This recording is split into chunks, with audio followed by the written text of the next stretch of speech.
hortik aurra. Bai, bi egun, zaloa. Osteguna eta igandea bi horiek apuntatu eta kontutan hartu baita tartekoak izugarri beroak izango dira, baina bereziki bi egun horietan usteot kostaldean ere 37 gradutara edo iritsiko garela. 37? Hori da beroa, hori da beste gauza bat, Bai, behitu gainezakit larun batean ostegunean den, baina biteko egun batean maksimoak berberak izango dira. Bai kostaldean, baita barnekaldean ere. Mira, hori ez da oikoa izaten, Euskal Herria tropikal. Ale sarduik esaten zuen bezala. Igande arratsaldean bere biziko galerna izango dugu, ez? Euskal Herri osoan gainera orokortua edo... Ez dakit, bueno, Ikerri Barruzari galetu beharko diogu. 37 iritsita gero kolpez jaistea inbeste... Aguantatu beharko, ez? Nik uste dut gara jortan gaudela. Badiru izango dela duela 2 aste izan zen, ez? Alako beru aldea sartu zitza egula edo, baina... Espero dezagun, ez daitez dela asko errepikatu dudan zehar, dena den badakizue giroan ondagoen bero. Non? Eskola jakin batzuetan, usapekoaren polemikaz, pentsatzen dut denok entzun dugula zeo zer, ezakitzen badia, baina marnaka zero, Euskara proban. Bai, ez 60 bat esan dute izan direla, baina jende gehiago mugitu da, Ni gaur, gitarei nagoenez, zuei utziko zeitu ez bustitzen. Hala. Busti nahi duzu egoi, azteko. Zalbatuk ero bakizu busti nahi duela egoi. Hombre, desiatzen dago. Bai, eta ez, esan dugu. Asiko gara gu eta gero egoi junga pixkanaka. Ez, nik gaur serio jarriko naiz kontu honekin. Esan nahi dut, lehenik eta ben, balako spoiler bat egingo diegu entzulei, ez? Barre egingo dugu, baina ez daude barre egiten Euskara maila kaskarra dukaten pertsonez. Si akaso, barre kritiko bat izateko, algara kritiko bat izateko helburuz egingo dugu. Eta kontuan nahiko erradikalizatutan atorrela, pasaren astean egon nintzalako Iruñan, Euskalgintzaren Kontseiluak beste 11 eragilerekin batera ditutako Euskaltzaleon martxan, eta bertan urrats bat aurrera ematera deitu Ziguni Durreski Sabelek. Pentsa nik ikarri dudala, hemen ez daukat, motxilan dakat jarrita, baina pentsa txapa bat hartu nuela eta txaporretan jartzua izan erradikala bizi euskaraz. Eta horrela nator. Venga, no rasiko da. Nik uste dut errexena dela astea, badagu... Kokatu gai, Alander. Bai, badagu, jendeak ez dudak nik uste dut, ondatu dela jendea ez, baina desente suspenso gondira, hortik esan dute suspenso masiboak ez, unibertsitatera sartzeko Euskara proban, eta atzo, Bilbon, EHUren ingenieritza eskolaren parean, 10 eundakaztak izango ziren, baina desente pertsona, bildu ziren, EHUri bigarren zuzenketa bat eskatzeko, eta besteak beste, jendeak salatzen zuen, ez dakit, gaztereaz esaten den moduan kaza de brujas modukoak egon direla, eskola jakin batzuen erkako hori... Usted bigarren aldia dela jada mobilizatzen direla, nik lehenik eta bin ere esango nuke, nabaritzen zetaiera, desente, gazte horiek mobilizatu, gutxi mobilizatzen direla. Bideak ikusitere, jendea parrez dagoela, oso serio ez dute hartzen, baina... Nordi joa elkarretaratze batera gurasoekin? Bueno, ni jo naiz, askotara. Bai, baina berdintasun baldintzetan, ez? Igual, biak salaketa berbera egitera hori da. Bai, hor, ni graziosoa iruditzen zait, EITBek zabaldu duen bideoa, mobilizazio horien ingurukoa. Hori eta gaur goizaldean ikusi dudan argazkia. Atzokoan, horrela mobilizazio horietako batean, atera zuten afix baten ingurukoa. Iruditzen zait oso ondo deskribatzen duela zein den egoera. Testu inguruan jarriko dut. Bai, mesez definitzen, azaldu zertzien pankartak, afixak. Bai, hasteko bideoa, esango nuke denok ikusi dugula bideo hori dagoeneko. Hau da, ni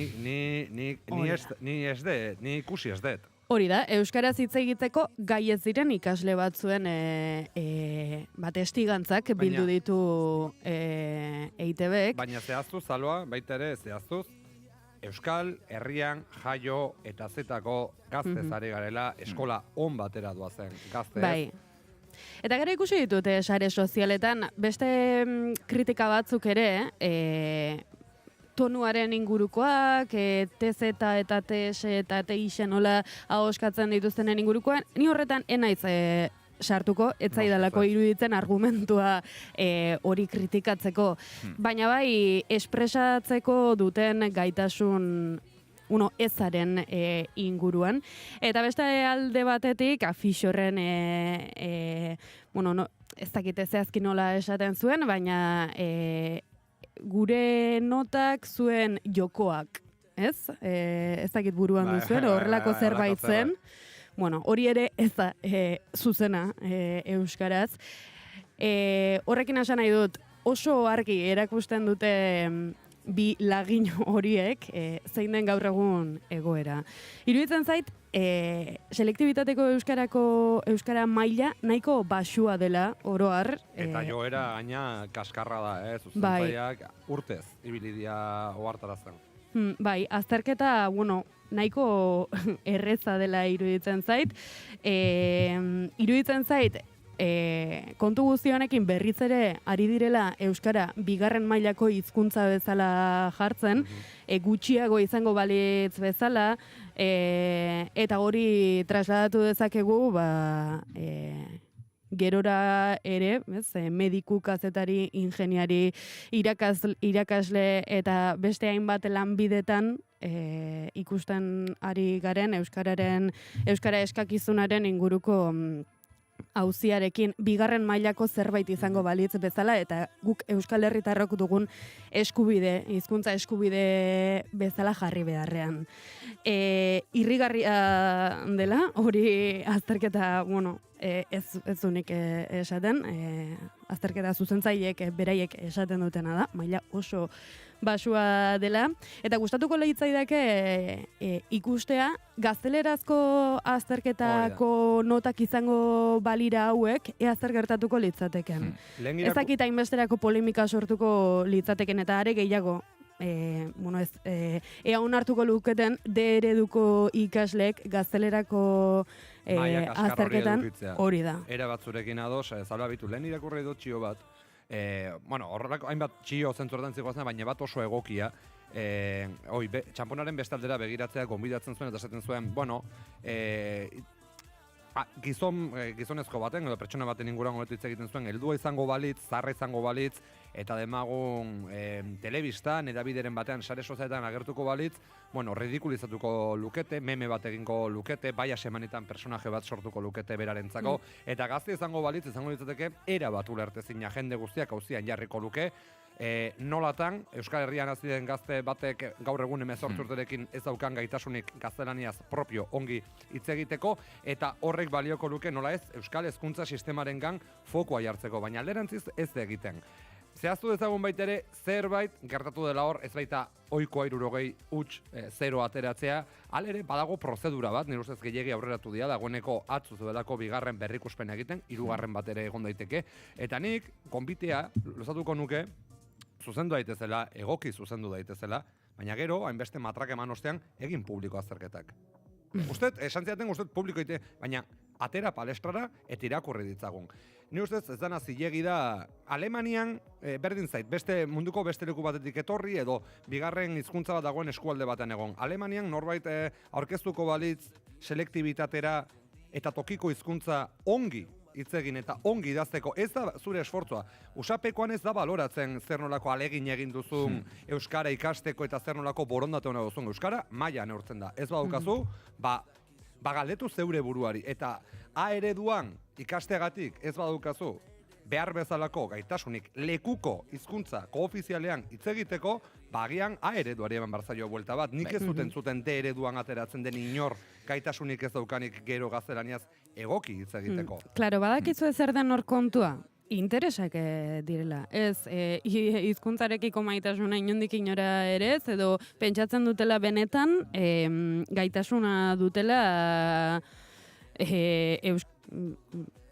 hizkuntzarekiko gaitasunik dutenik. Ez da hori, kontua da, euskarak Euskal Herrian ponderatu egiten duela, nota. Hori da. Eta 0 bat jasotzeak euskarako usapeko azterketan euren nota finalean kriston eragina duela. Eta hezkuntza publikoan, unibertsitatean, naiz pribatuan ikasi nahi badute, behar dutela euskarazko azterketan minimo bat jasotzea sartu ahal izateko. Baina ikasle hauek ez dute baloratuko, eta ikasle hauek dira, nire ustetan behintzat, gero esfortzurik egingo ez zutenak Euskal Herrian ez euskaraz bizitzeko, ez mediku, kazetari, irakasle, edo beste hainbeste lanbidetan egon, eta euskarazko zerbitzu hori emateko. Da interes kontua nahi dut karrera espezifiko batzuetan sartzeko behar duten nota. Horregaitik besterik ez da. Eta akusazio larriak egin dituzte, besteak beste, ziurtatzen dutelako uste, salestarrak dagoeneko edabideren batean ala esan dutela zuzenean, nolabiteko sorgin eiza dagoela itundutako eskola katolikoen aurka, ARD-koen aurka, baina horren frogarik baldute.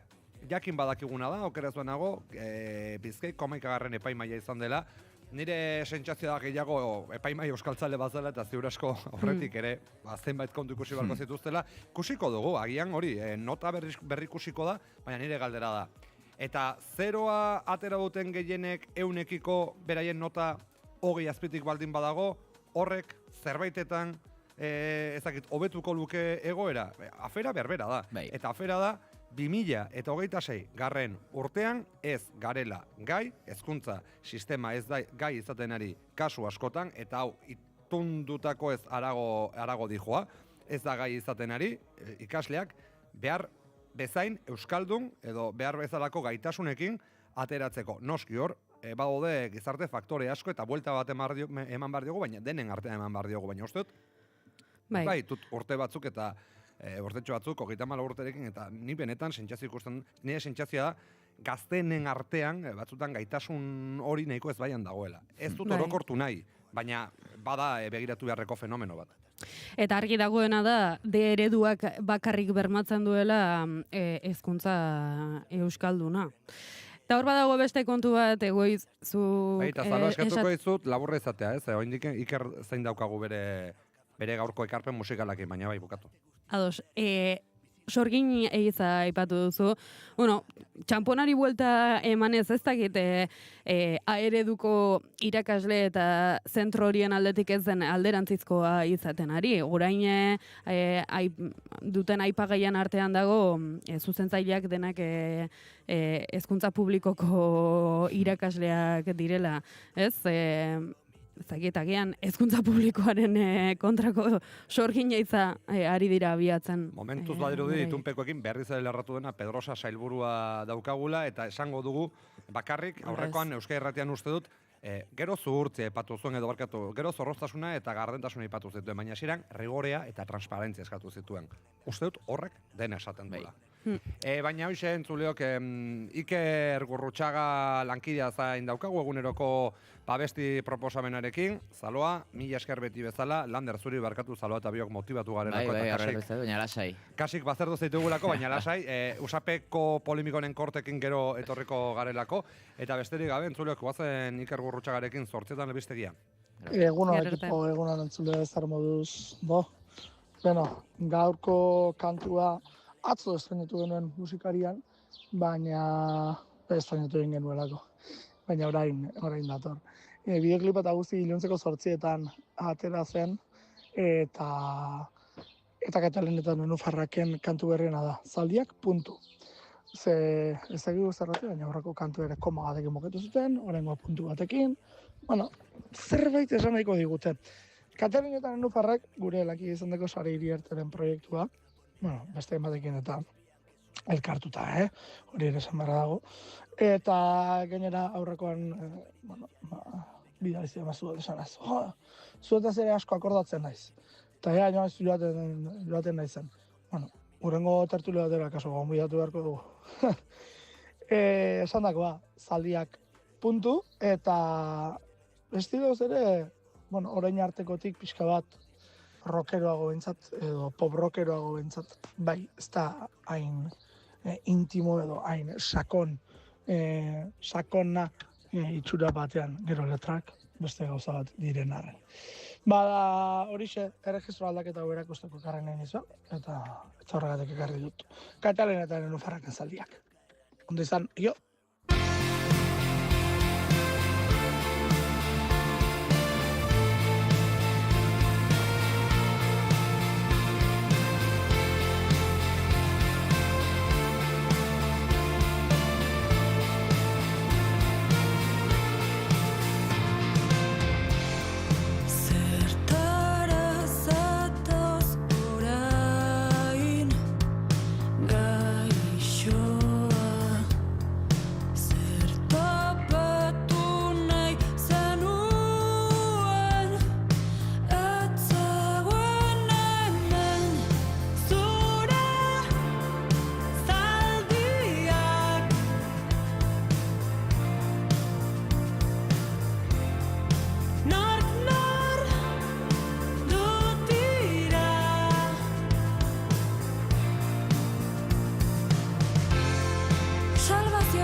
Naiz irratia.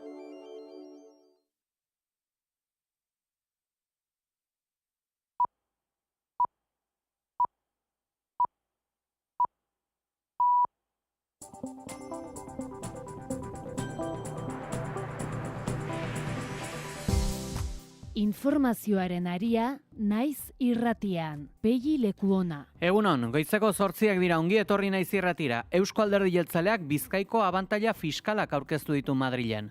El modelo tributario de Vizcaya no pasa por aplicar bajadas generalizadas de impuestos. Se basa en incentivar a las empresas y también a que la sociedad a que sean más proactivas en el avance común. Paradisu bihurtzeko aurreikuspenak aletu dituzte PSko gobernukidek neurri hauek partekatzen ez dituzten arren. Salva Badiala, egunon? Egunon, Pei eta egunon entzuleok Tax Fundazionen eta Askatasunaren aurrerapeneko fundazioaren 2025ko lehiakortasun fiskalaren indize autonomikoaren arabera, Bizkaia Espainiako estatuko bigarren tokian dago, arlo fiskalean paradisu gisa. Haren atzetik, Araba eta Gipuzkoa daude. Aurretik Madril baino ez dago. Eta ekonomia kontutan ere esango dugu, bi lan istripu hilgarri izan dira aste artean Euskal Herrian, lehenbizikoa Donostian topoaren pasatearen lanetan behargin bat makina batek harrapatu zuenean, arratsaldean berriz garraiolari bat hiltzen AP68 errepiden izandako istripua Murtxante parean, eta aipagarria ere bai, Papresa paper fabrikaren salmentak aurrera egin eta Donostiako merkataritza epaitegiak ontzat eman du errenteriako lantegia CL Industria taldeari saltzea. Epaileak nabarmendu du erabaki horrek jarduera industrialari jarraipena ematea albidetzen duela. Eta horri esker, produkzio sarea mantendu egingo da eta enpleguari ere eutxiko zaio, izan ere 166 langile subrogatuko ditu enpresa berriak eta lanpostua gordeta duen beste langile bat ere sartuko da prozesuan. Nazioarteari dagokionez, Donald Trumpek Iranekin lorturiko akordio nuklearraz paparra atera du, zalantzak nagusi izan arren. 2015 urtean Barack Obamak sinatu zuen akordiotik urruntzeko ez dutela Iranen dirua inbertitu beharko azpimarratu du. We are not investing any money. We have no obligation to invest any money in Iran. Eta Netanyahuk ez dirudi Libanoko ofentsiba eten nahi duenik AEBek eta Iranen arteko akordioa sinadura data izan arren. Donald Trump kexu da Israelgo lehen ministroaren jarreraz. I've had a great relationship with Bibi, but now Bibi has to be more responsible with respect to Lebanon. Haserreak haserre Israelek Libano erasotzen jarraitzen du. 4 pertsona hil dituzte, 3 ibilgailuren aurkako eraso batean. Armada sionistak dron bat jaurtitu irakaslentzako goi institutu batean. Eta behin-behinan etenda gelditu da, Errenteriako Xenpelar Bertso Eskolako irakaslearen aurkako bide judiziala, salaketa polizial edo judizialik ez dela, eta nahiko frogarik ez dagoela argudiatuta. Astearte honetan jakinarazi dute oraingoz etendak geratzen dela bide judiziala, baina salaketaren bat aurkeztuz gero, prozedura berriro ireki eta epaitegian instrukzioa hasi ahal izango dela. Dena den Errenteriako zein oihartzungo mugimendu feministak eta bertsosale elkarteak hasieratik jakinarazi zuten bere helburua ez dela epaiketa judizial bati bide ematea, salaketa publiko bat egitea baizik. Geroz eta gertuago daukagu turra eta txirrindulariak azken prestaketa froga izango dute aste honetan Suitzako turrean.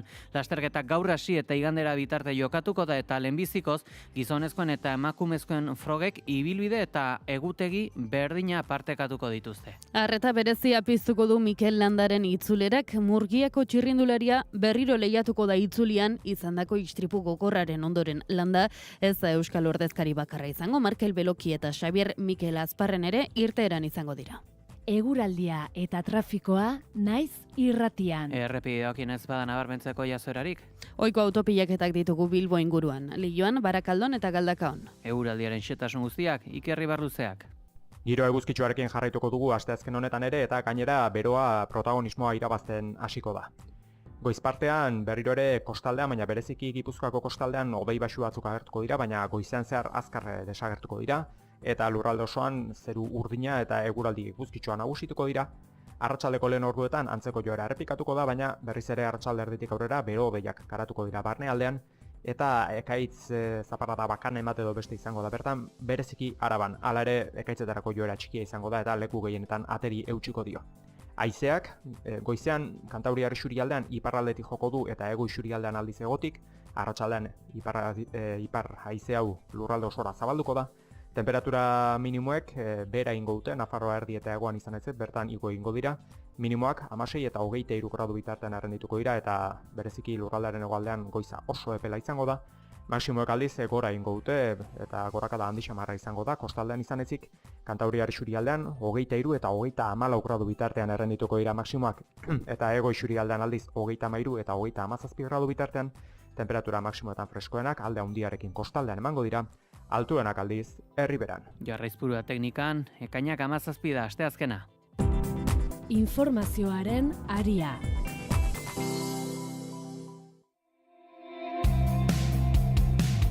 Iranekin bat kolektiboko 2 pertsona atxilotu dituzte Bilbon eta Getxon, Hizbula milizia xiitarekin harremana izateagotzita. Polizia Nazionalak atxilotuetako baten etxean miatu du protesta eta ertzainen kargartean. Europa Press albiste agentziak aurreratu duenez, 2 atxilotuak doktrinamendu eta propaganda jardunagatik ikerketapean izan dira azken urtebetean.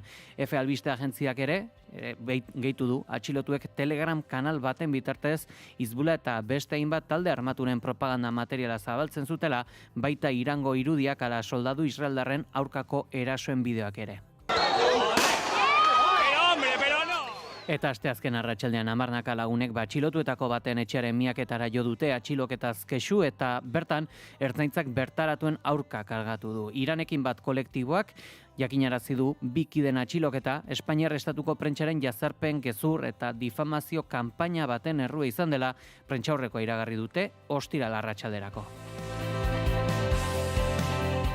Eta Donald Trumpek Iranekin lorturiko akordio nuklearraz paparra atera du, zalantzak nagusi izan arren. 2018 urteko akordioa hautsi zuen berak, eta orain, magnateak lor dezaken akordio berria ez da oso ezberdina izango. Teran, ez dagoela, hain zuzen, temperatura berdinan esan dute. Iran eta Ameriketako estatu batuek adosturiko 14 puntuko testua pribatua izan arren, Donald Trumpek aurreratu du akordioa justua lortu dutela. I didn't like Syria. I didn't like where 2 hours before we're signing the agreement that there was an attack in Lebanon, in Beirut. It wasn't like in the southern side, and it was in Beirut. I did not like that. 2015 urtean Barack Obamak sinatu zuen akordiotik urruntzeko ez dutela Iranen dirua inbertitu beharko azpimarratu du. We are not investing any money. We have no obligation to invest any money in Iran. Hori bai, eguneko iraupena izan duen gerrak, 29.000 milioi euroko kostua izan du gutxienez Ameriketako estatu batuentzat. 7.000 bat hildako izan dira, eta hala ere Trumpen lehentasun bakarra da, Iranek ez duela arma nuklearrik izango. This agreement's about one thing, that Iran will never have a nuclear weapon. Never, ever, ever. Negoziazioetako oztopo nagusietako bat ez da Iranek arma nuklearrak garatzeko aukera izatea, ala ez, hauek erosteko aukera izan da puntu gatazkatsuenetako bat. Iranek aldiz balioan jarri du, bertan bera gelditu direla zigorrak ala berreraikuntzarako kalte ordainak jarri beharko dituela Ameriketako estatu batuak. Ziak berriz zalantzan jarri du, Iranek akordiorekiko duen borondatea, Axios edabideak argitaratu duenez, Iranen intentzioek ez dute bat egiten akordioan jasotako konpromisoarekin. Eta oso esanguratsua, baita ere, Netanyahuk ez dirudiela Libanoko ofentsiba eten nahi duenik akordio testu inguru honetan. AEB eta Iranen arteko akordioak sinadura data badu ere, Donald Trump kexu da Israelgo lehen ministroaren jarreraz. Eta bidean aurrean Ameriketako estatu batuetako presidenteak esan du, ardura gehiagorekin jardun behar duela Netanyahuk. I've had a great relationship with Bibi, but now Bibi has to be more responsible with respect to Lebanon. Esan duenez, ez dago Israelgo lehen ministroarekin haserre, baina negoziazio betean Libano erasotu izan aurpegiratu dio. Beregatik zein Ameriketako estatu batuengatik izan ez balitz, ez zela Israel egongo oroitarazi du. Adibidetzat jarri du Israelek eraitsi dituen eraikin osoak. Etxe zuriko maizterrak eren esanetan, erasoturiko eraikinetako pertsona guztiak ez ziren Hizbula miliziakoak. Norbait bilatzeko ez zela halako erasorik burutu behar esan du. Baserrak haserre, Israelek Libano erasoten jarraitzen du, 4 pertsona hil dituzte 3 ibilgailuren aurkako eraso batean eta armada sionistak drone bat ere jaurti du irakaslentzako goi institutu batean. Israelek ez du Libanotik joateko intentziorik argidako. Benjamin Netanyahuk berak baieztatu du bere gobernuak eraso gehiago eskatu dituztela eta ez dutela Iran eta Ameriketako Estatu Batuen arteko akordioa errespetatzeko beharrik. Eta Israelek ezin badu Siria Hizbullah miliziaren aurka jar daitekela baieztatu du Ameriketako Estatu Batuetako presidenteak. If Israel can't do the job without killing everyone else, he'll do the job. Syria will do the job. Donald Trumpek balioan jarri du Ahmed al-Shaha Siriako egungo estatuburu eta garaiko jihadistaren rola. Herrialdea egonkortzea lortu duela esan du eta onartu du berak jarri zuela Siriaren buruzagitzan Turkiako presidentearekin batera erabakita. Israelko gobernuak ere iragarri du Osloko itunaren baitan adosturiko Hebrongo akordioa bertan behera utziko duela. Beste modu baten esan da, Palestinar lurralden anexio errazteko urrats bat gehiago eman du estatu sionistak. Osloko prozesuaren barnean txertatu ziren 1997an Palestinako agintaritza nazionalari zenbait eskumen bermatzen zizkioten Hebrongo akordioak. Kasu honetan zehazki Zisjordania okupatuan den Hebron hirian lurraldeko handienean kudeaketa politiko eta zibilaren zati handi bat erakunde palestinarranen esku uzten zen. Eskumen horiek kendu nahi dizkio orain Israelgo gobernuak Palestinako agintaritza nazionalari. ביטלנו למעשה את הסכם חברון והחזרנו את העיר העתיקה הזו לאחריות שלנו. Bakasu honetan Bezalel Smotrich finantza ministroak eman du erabakiaren berri, Itamar Ben-Gvir ministroarekin batera kolono sionisten ordezkari nagusia Benjamin Netanyahuren gobernuan. Smotrichek agindu du hemendik aurrera Israelgo armadak hartuko duela Hebronen kontrola eta bereziki bertako aldezarrean bertan non juduentzat hainbat espazio sakratu dauden. Patriarken hilobia, esaterako musulmanek Abramen mezkita deitzen dutena. Paradoxikoki, Hebrongo akordioak Yasser Arafaten Palestina eskatzeko erakundeak eta Benjamin Netanyahuk berak sinatu zuten, bigarrenaren lehenbiziko agintaldian eta Palestinako agintaritza nazionalak Israelek emandako urratsaren larritasuna zohartarazi du, nazioarteko zuzenbide urratzen duela ohartaraziz. Honen bestez, nazioarteari eta bereziki Ameriketako Estatu Batuei berehala esku hartzeko eskatu dio. Hamasek ere ohartarazi du aurrekaririk gabeko eskalada baten arriskuaz iragarri bai dute ez dutela inolaz ere onartuko Palestinaren anexioen aurrerantz egitea. Nazio Batuen erakundeko gai humanitarioak koordinatzeko bulegoak ostiralean ohartarazi zuen Zisjordaniako kolono israeldarren indarkeria maila gorenera heldu dela. Aurten zehazki, 230 komunitate baino gehiago kolpatuz eta 2000 palestinar baino gehiago euren etxetatik kanporatuz. Goizeko 8:12 dira. Informazioaren aria.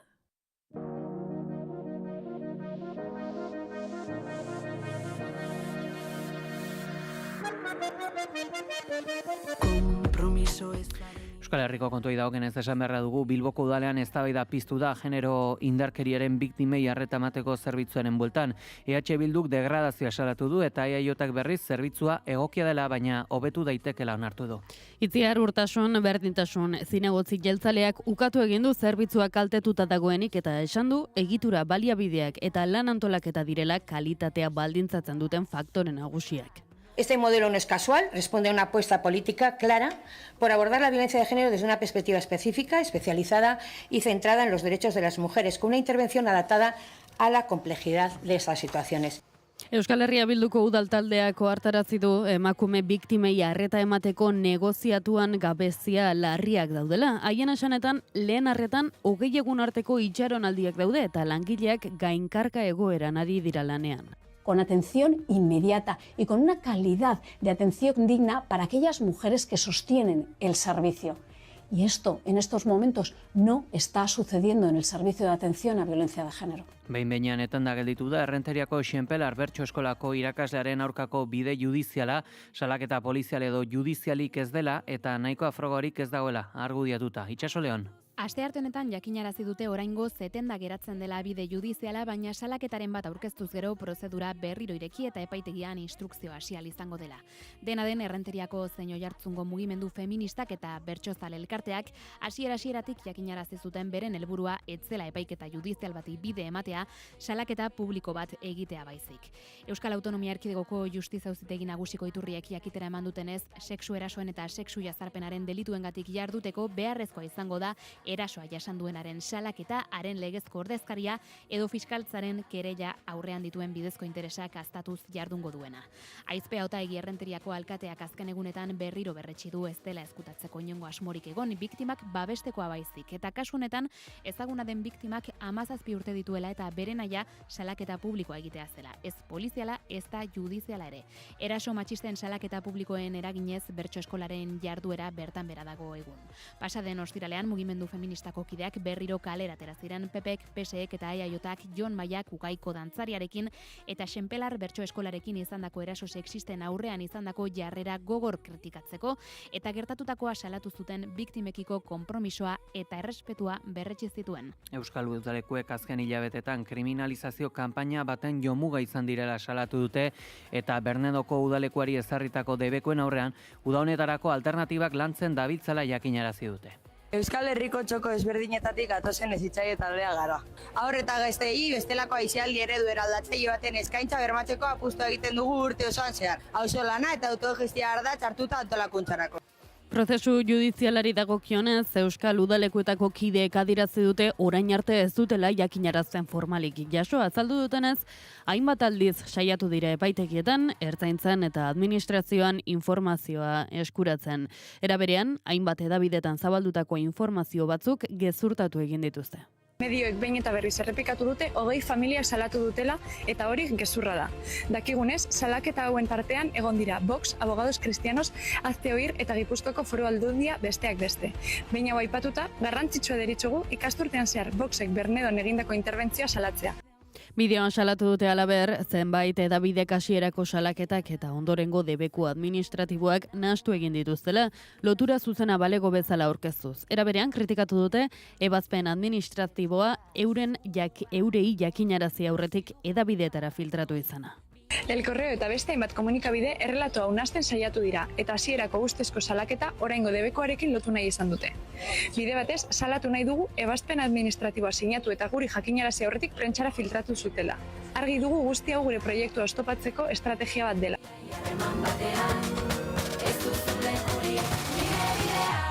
Eta aipatu beharra dugu ere Euskal Herria azken egunotan jo duen bestelako zalaparta EHU gogora arazi du unibertsitaterako sarbide frogaren antolaketa ez dela soilik unibertsitatearen ardura, baizik eta Eusko Jaurlaritzarekin batera egiten den prozesu partekatua dela. Begoña Pedrosa eta Juan Ignacio Pérez Iglesias, Eusko Jaurlaritzako Hezkuntza eta Unibertsitate sailburuak, Jose Ramon Bengoetxea EHUko errektorearekin bildu ziren atzo lakuan unibertsitatera sartzeko frogako euskarazko azterketa batzuetan zero emaitza jaso zutelako sortu den polemika argitzeko asmotan. Unibertsitateak ere argitara eman du ohar bat, gehituz azterketen epaimahaiak ere irakasle unibertsitarioek zein bigarren hezkuntzako irakasleek osatzen dutela eta prozesu osoan bi erakunden parte hartzea bermatua dela. Gardentasunaren inguruko eskaerei dagokionez, Euskal Herriko Unibertsitateak adierazi du prozedura legeak ezarritako epe eta arauen arabera egiten dabiltzala eta ezin dela azkartasun handiagoa eskatu marko juridikoa errespetatu gabe. Informazioaren aria.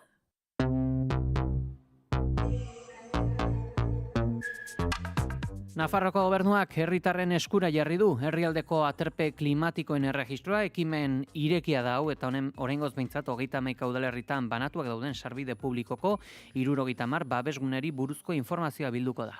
Herritarrei egoera meteorologiko txarretan baldintza erosoak eskaintzen dituzten tokiak ezagutaraztea da asmoa, besteak beste gero eta ohikoagoak diren bero boladetan. Eta bestelako tokiko kontu bat ere, aski aipatu izan den, Martuteneko espetxearen amaiera, honen bueltan, giza eskubideen biak espetxe honetan den ondare historikoa babesteko deia egin du, espetxe errepresio frankistaren adirazle nagusienetako bat izan delako Euskal Herrian. Ireia Kamara. Giza eskubideen behatokiaren arabera, Martuteneko espetxea espresio frankistaren ikur nabarmena izan zen batez ere salbuespen egoerako aldietan, bereziki 1978an. Diotenez, balio izugarria du beraz, Gipuzkoako eta Euskal Herriko memoria historikorako. Ohar batean gogoratu dutenez, martxoaren 23an 24 erakunde memorialistak eskatu zuten Martuteneko espetxea memoria historikoaren leku izendatzea eta bere historiaren elementu adierazgarriak babestea, eraiki beharreko urbanizazio berrian duen garrantzia kontuan hartuta. Uste du giza eskubideen behatokiak ordea egoerak azkartasuna eskatzen duela. Zentzu honertan, giza eskubideen behatokiako hartarazi du ez dela lehen aldia, balio historikoa duen eraikin bat itxi eta eraitsi bitartean, jendea bertara sartzen dela ondarea lapurtzeko edota eraikuntza degradatzen duten gizalegearen aurkako ekintzak egiteko. Euskal Herriko adibide bat, Espainiako Armadak Iruñeko Ezkabamendiko San Cristobal gotorlekua zaintzeko eta mantentzeko betebeharrak bertan behera utzi izana da. Ondare historikoa babesteko asmoz lakuari eskatu dio Arantzadi Zientzia Elkartearekin elkarlanean balio historikoa duten elementuen bilduma, katalogazioa eta artxiboa egitea eta segurtasun neurriak bermatzea eraikina hondatu ez dadin. Abanto Zierbenako udalak oroimen ekitaldia egin du Gallartako bonbardaketa faxistaren biktimak gogora ekartzeko 1937ko ekainaren 16an jazo zen hau, eta ekitaldian gogora ekarri dute 5 bizilagunek bizia galdu zutela aireko erasoa honen ondorioz, hauetako bi gainera adingabeak ziren.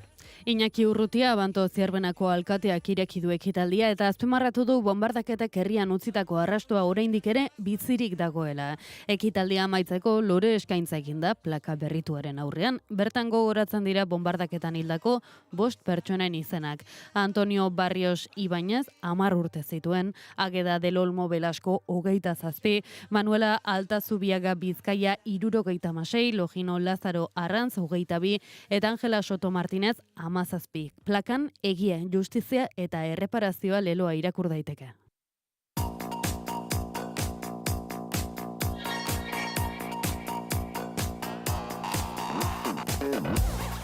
Kontu ekonomikoei dagokienez esango dugu, 2 lan istripu hilgarri izan dira astearte honetan Euskal Herrian, lehenbizikoa Donostian topoaren pasantearen lanetan behargin bat makina batek harrapatu baitzuen, eta arratsaldean ostera garraiolari bat hiltzen AP 78 errepidean izandako istripuan Murtxante parean.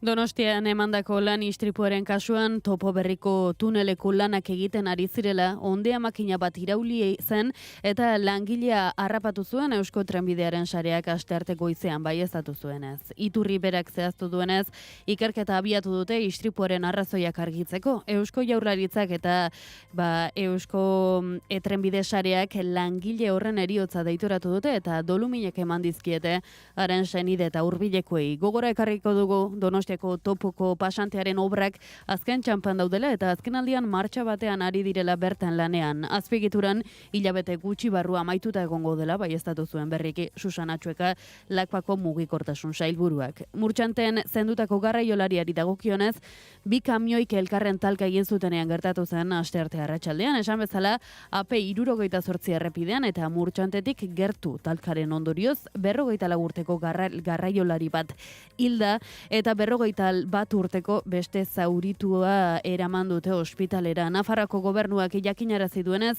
istripua Zaragozarako norantzkoan zioan trailer kamioi bat bidetik atera, erdibitzailea zeharkatu eta Logroñorako norazkoan zioan kamioi baten aurka aurrez aurre talka egin duenean gertatu da zehazki. Traildun kamioiko gidaria izan da hildakoa, Foruzaingoak hartu du bere gain ikerketa jada.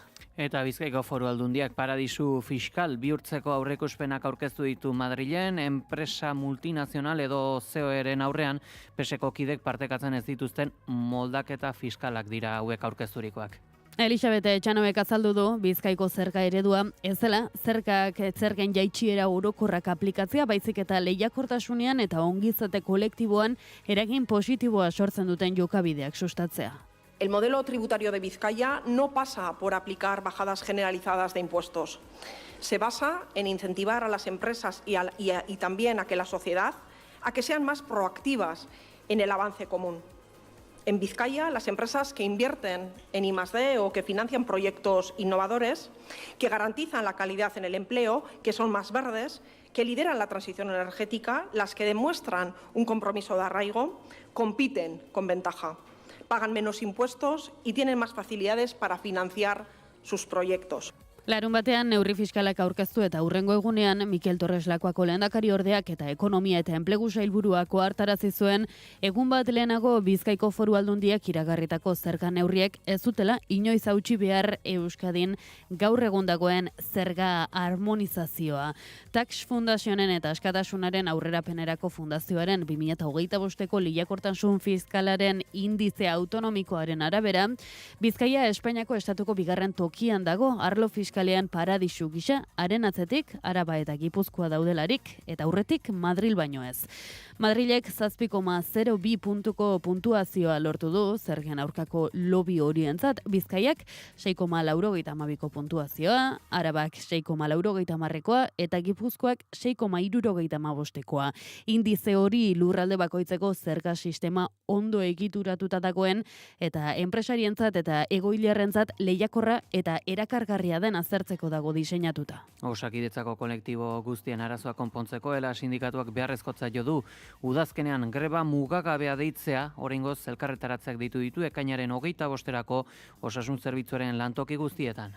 Sindikatuak astearte honetan jakinarazi duenez, mobilizazioen eta greben dinamika bultzatuko du kolektibo guztien lanbaldintzak hobetzeko eta beste sindikatu batzuekin aliantzak ehuntzen jarraituko du greba mugagabe baten bidez benetako negoziazioa behartzeko. Hala, mobilizazioi bultzada hori ematea erabaki du Osasun Sailak medikuen sindikatuari egin dio 70 milioiko eskaintzaren aurrean. Sindikatuaren arabera agerian uzten du lanbaldintzak hobetzea borondate politiko kontua dela. Onartezina dela dio eskaintza hori mahai sektorialetik kanpo egitea eta bertan benetako edukirik ez egotea. Gehitu du eskaintza horrek berak mahai sektorialean dagoen eduki faltarekin batera, erakusten duela Eusko Jaurlaritzak ulertzen duen hizkuntza bakarra mobilizazioa eta greba dela.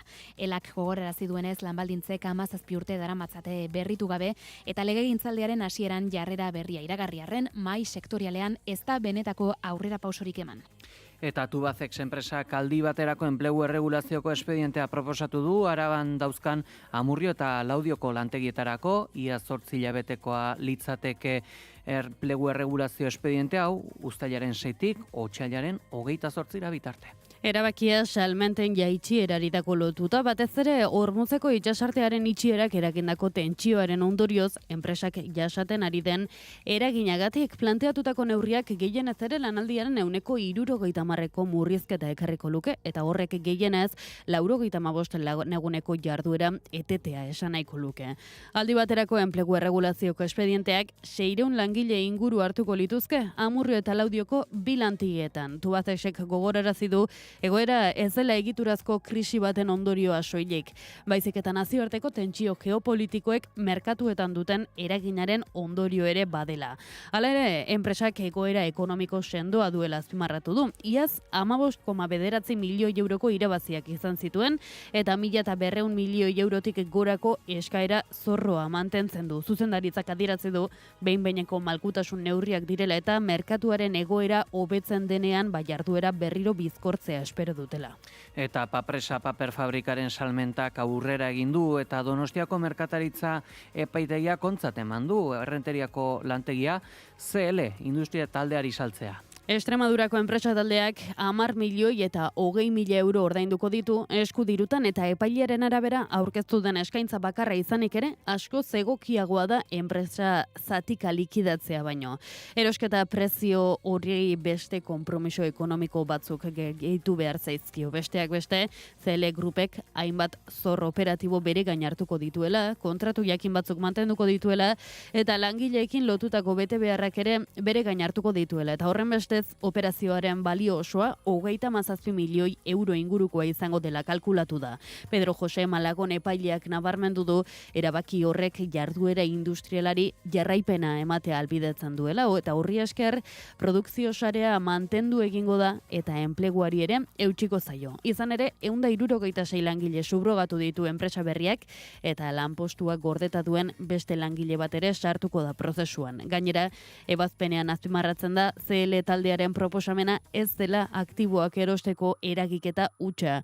Baizik eta benetako industria proiektu bat dagoela atzean dio epaileak ekoizpen lorroi eusteko eta jarduera industrialarekin jarraitzeko borondate argiarekin. Informazioaren aria. 2 minutu goizeko 8:30 izan daitezen, bagoaz berriro ere nazioartera, izan ere gaur bukatuko da G7 goi bilkura eta bertan jokaturiko kontuen artean, helburuetako bat bada Donald Trumpek Iranekin lortu duen akordioa Ukrainan ere aplikatzea, besteak beste Moskuri zigorrak areagotzea, ala Kievi arma hornidura areagotzea izan dute aipagai. Goibelategi, egunon. Egunon, Pei, egunon entzule guztiak, mendebaldeko liderrak batzen dituen G7 goi bilkurak ardatz nagusi bat izan du ortengo edizioan, Ukraina eta Errusiaren arteko gerrari amaiera ematea. Hitzartutako neurrien artean Errusiaren itzaleko petroliontzien flota itsasotatik ateratzea, haren finantzasareak desegitea, haren industria militarraren hornikuntzakateak haustea, Ukrainari nahi beste arma ematea, baita energia nuklearraren ekoizpen handitzeko laguntzak ere. Eta asmoa argia, Kremlinarekiko presioa areagotzea. Bukatzear den G7an hainbat gonbidatu izan dira, Brasil, India edota Kenia esaterako, baina Volodymyr Zelenski Ukrainako presidentearen present izan da guztien artean esanguratsuena. G7 taldeak alegin berezi egin du Errusiarekin ia 5 urteko gerra betean dagoen herrialdea behar den denbora guztian lagunduko duela erakusten edota antzezten. Gogoan izan behar da ia 20 urtez goi bilerak G8 izena zuela, harik eta 2014an Errusiak Krimea enexionatu zuenean, Putinek berak parte hartzen zuenean goi bilera horretan baztertu zutela Errusia. Orain badirudi Zelenskik hartu duela bere lekua ofizialki aitortzen ez duten arren. Atzokoan Ukrainako agintariak aurrez aurreko elkarrezetak eskatu zituen Putinekin Errusia barnealdeko lurraldetan eraso egiteko misil gehiago eskatzen zituen bitartean. We discussed with the US and France the possibility of a meeting with Russia around the G7. Ekonomiaren bueltan ere izan dute zer esanik, izan ere Estatu Batuek Parisi muga zergak ezartzeko mehatxua immigrazioaren aurkako erretorikarekin Europako barne politiketan muturra sartzeko daukan joera eta desoreka ekonomiko globalak goi bilera astindu dute ere. Emmanuel Macronek Europar Batasunak Txinarekin kooperatzeko aukeraren ateak irekita mantentzen ditu, baina aldaketarik ezean merkataritza politikak gogortuko dituela aurreratu du. Eta dagoeneko 900.000 eskaera jaso ditu Espainiar Estatuko gobernuak herrialdean bizi diren atzerritarren partetik erregularizazio prozesuaren esparruan paperak lortzeko, hau da, erregularizatzeko. Atzemandako oztopo administratiboen aurrean, Kongresuan Espainiar gobernuari epeak luzatzeko eskatzen dabiltza hainbat plataforma. Orain arte, 350.000 espediente onartu dituzte tramitera, dena den egoera ez da erraza eskatzaileentzat. Migratzaileei laguntzeko hainbat kolektibo kalanola regularizazion ja edota la taula del tercer sector de Kataluniak eskaerak aurkezteko epea luzatzeko eskatu diote berriki Pedro Sánchezen gobernuari prozesua hilaren 30ean amaitzen baita. Kolektiboek legez besteko proposamena aurkeztu dute Ezker Konfederal eta Subiranistako alderdi guztien sinadurarekin epea luzatzeko eskatuz. Regularizazion ja kolektiboko bozeramaleak naizekin egindako elkarrezketa batean azaldu du administrazioak ez duela bere lana behar bezala egin, lehenik eta behin kalteberatasun egoera ziurtagiriak eman behar zituelako. Estatu Kontseiluak egindako gomendioen ondorioz exekutiboak eta kongresuak hasierako errege lege dekretu aldatu zuten eta kalteberatasun egoera beste baldintza bezala ezarri zuten lan kontraturik ez zuten atzerritarrek erregularizazio eskaera egin ahal izateko. Baina egoera hori udalek edo arlo horretan estatuaren laguntzaile gisa ofizialki erregistratutako erakundek emandako ziurtagiri baten bidez frogatu behar da. Kolektibok agiri hori berandu iristen ari dela edo ez dela iristen ari salatu dute. Bestalde ezakintasunaren eta presen ondorioz pertsona askok abokatuei milaka euro ordaindu dizkiotela deitoratu dute. Gogora ekarriz, Algeriako Espainiar kontsulatuan kanpo arazoetako ministerioak esku hartu behar izan zuela tramiteak ezartzagatik 1.500 euro kobratzen zituen mafia bat atzeman ostean.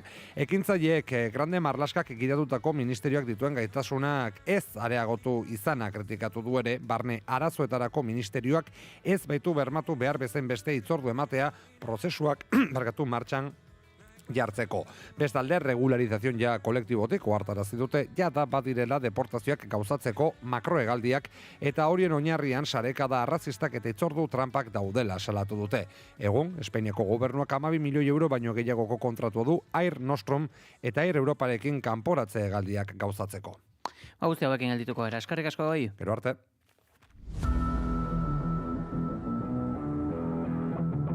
Kirol aria naiz irratian.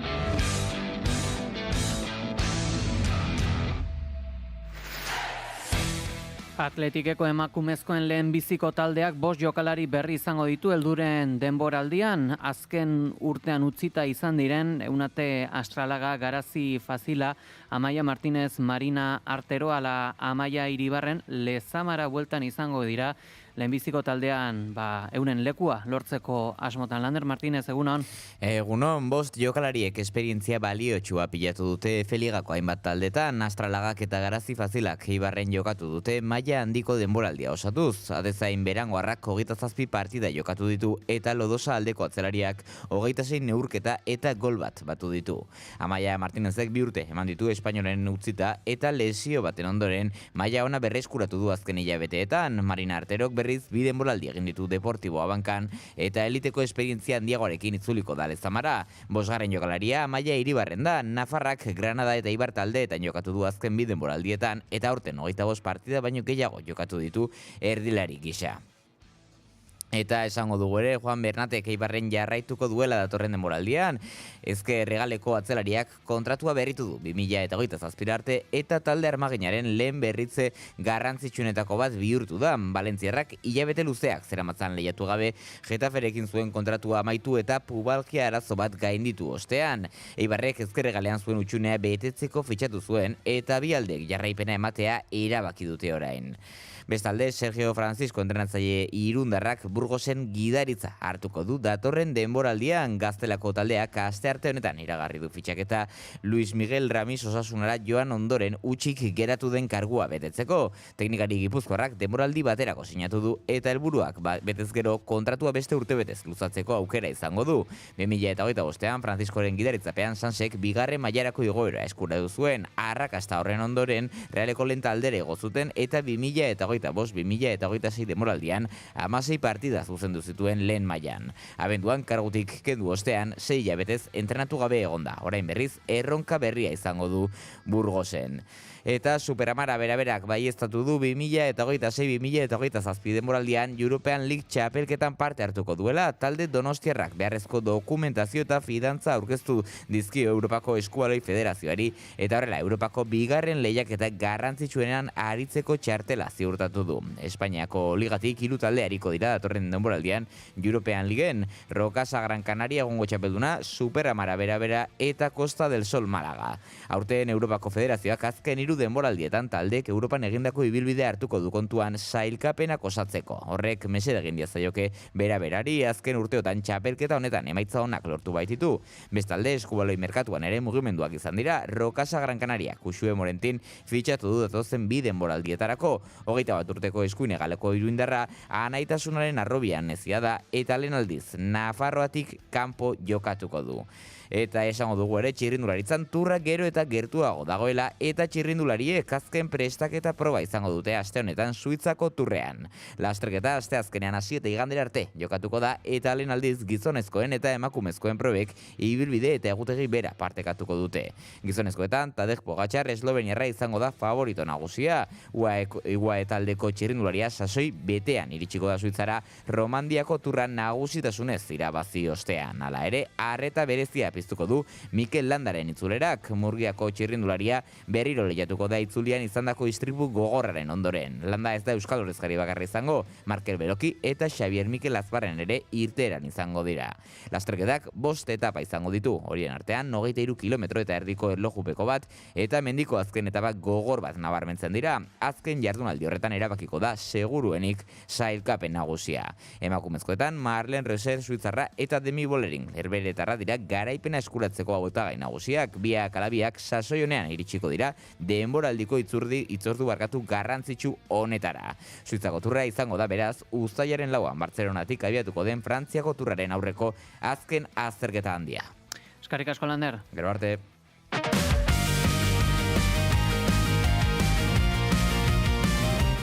Bilboko Harrigantzokiak estreinaldi berezia izango du aste honetan. Calixto Bieito zuzendariak Dimitri Shostakovich konpositore errusiarraren 14. sinfonia holtzaratu du, herriotzaren inguruko hainbat gogo eta poetiko eta musikalean. Sostakovic 14 izeneko ekoizpen propioa ostiralean eta larun batean ikusi ahal izango da Arriaga antzokian. Musika zuzendaritza Alejo Perezen esku egonda eta Bilboko Orkestra Sinfonikoak interpretatuko du obra nazioarteko bi bakarlarirekin batera. Leioa kantika koralak ere parte hartuko du ikuskizunean. Sostakovicek 1969an sortu zuen sinfonia hau hil baino 6 urte lehenako. Lanak heriotzaren gaia jorratzen du, baina egileen esanetan ez ikuspegi erlijioso eta tragiko batetik baizik eta gizakiaren bizitzari lotutako hausnarketa sakon gisa. Obra Federico García Lorca, Guillem Apollinaire, Guillem Kukelber eta Rainer Maria Rilke poeten 11 poematan oinarritzen da. Testu horiek heriotza goiztiarraren eta indarkeriaren aurkako aldarri gisa hautatu zituen konpositoreak. Sostakovic 14 ikuskizunaren lehen emanaldia ostegunean izango da, arratsaldeko 7etan, eta bigarrena larun batean 7:30. Sarreren prezioa 24 eta 58 euro artekoa da.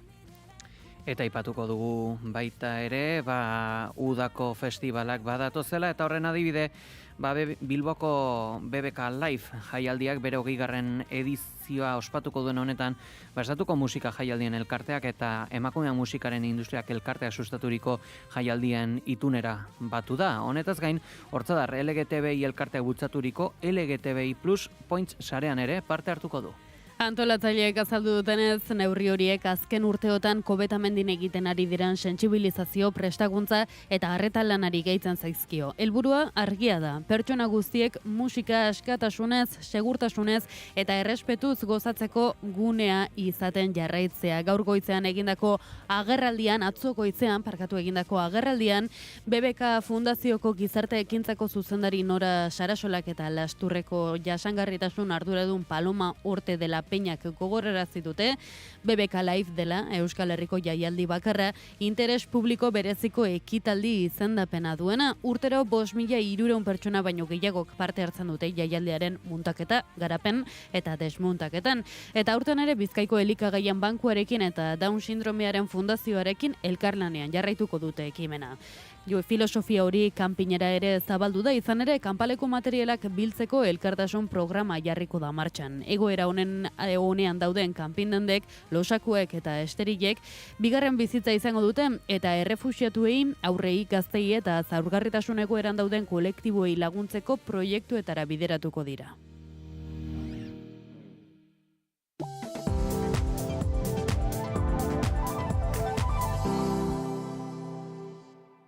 Hiru egun, hiru leku, hilabete jakingura erdigunean jartzeko. Jakingura jaialdia, badator jakinmina pizteko eta gure begirada eraldatzeko jaialdia Kutxa Fundazioaren eskutik. Ekainak 5 Beasain, ekainak 12 Bergara, ekainak 19 Donostia. kutxafundazioa.eus, begiratzea ez da nahikoa. Galderak egiteko unea iritsi da. Mundua patxadaz, ulertu nahi baduzu, zabalik duzu euskarazko leiho bat. Gaur 8. Gertatzen denari eta gertatuko denari begiratzeko pausaleku bat. Erreportaje eta elkarrizketa sakonak eta askotariko iritziak, kritikoak, eraldatzaileak eta zorrotzak. Deskubritu gure harribitxiak. Larun batero gararekin eta noiz nahi, naiz.eusen. Gaur 8. 1000 leiho zabalik.